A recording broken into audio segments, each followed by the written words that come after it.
হ্যাঁ, সবাই ঠিক শুনেছেন। এই বাচ্চাটিও একে শম্ভু বলে ডাকলো।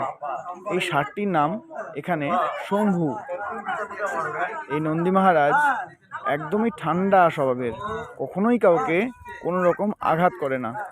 ছোট্ট ছোট্ট বাচ্চারা এর সঙ্গে প্রতিনিয়ত খেলাধুলা করে। প্রত্যেক বাড়িতেই প্রতিদিনের ন্যায় কিছু না কিছু খাবার এর জন্য বরাদ্দ থাকে।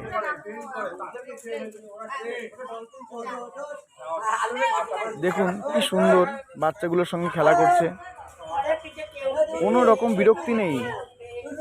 যে যাই করুক না কেন একদম নিজের ঘরের লোকের মতো কি সুন্দর আদর নিতে পারে।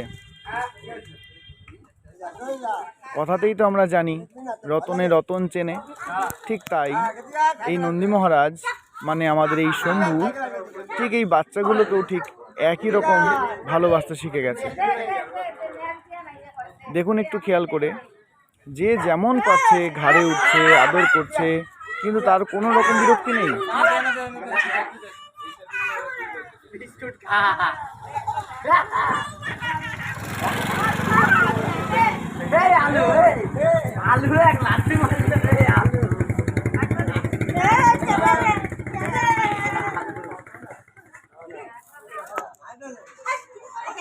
এই বাচ্চা ছেলেটির থেকে মেয়েটির সাহস আরো বেশি।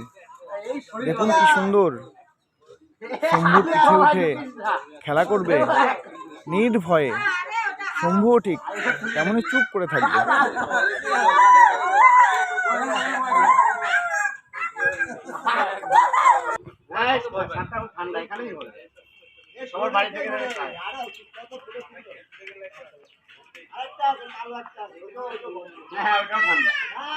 কিছু করে না।